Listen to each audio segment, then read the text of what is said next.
Police were back searching the home of alleged kidnappers Phillip and Nancy Garrido in California on Tuesday. They're looking for clues now into the disappearance of at least two other girls who both share a close similarity to J.C. Dugard. John Blackstone reports. As investigators once again search Phillip Garrido's home and yard, they are looking for clues to two other kidnappings in the region 20 years ago, soon after Garrido was released on parole. Eileen Misheloff was 13 when she disappeared in 1989. I look at her picture, I think of her constantly. Not a minute goes by when she's not in my mind. In 1988, 9-year-old Michaela Garrick disappeared. We've never stopped looking for her, and we've never stopped loving her.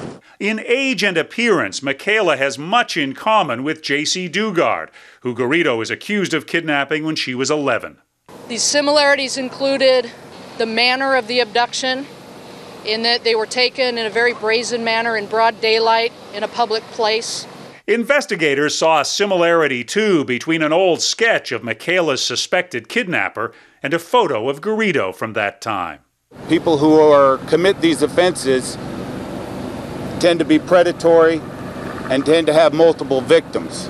Investigators are now trying to discover whether the backyard prison that held J.C. Dugard for 18 years holds other terrible secrets as well. John Blackstone, CBS News, San Francisco.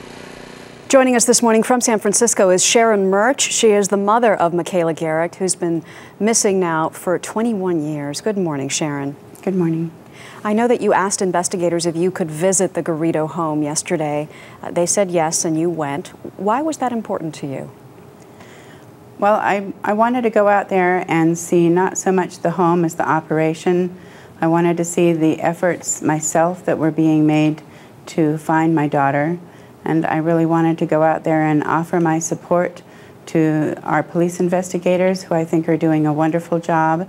And there are many volunteers out there as well who are putting a lot of time and effort into a very difficult job.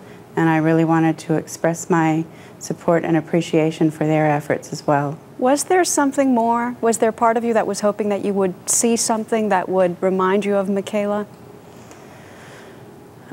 Well, I thought that it would be nice to be available in case they found anything that I might be able to identify.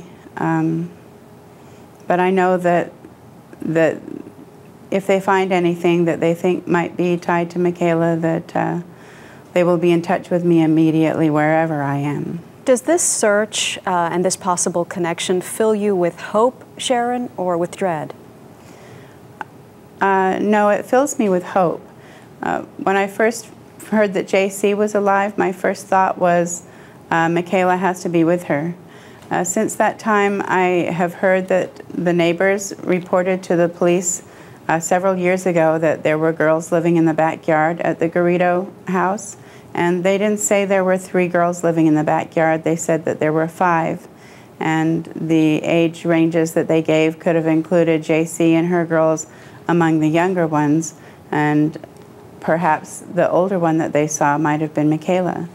But there are other girls that were back there, and we don't know who they were. Well, we certainly hope for the best, and we thank you so much, Sharon Murch, for joining us this morning. Thank you. You're welcome.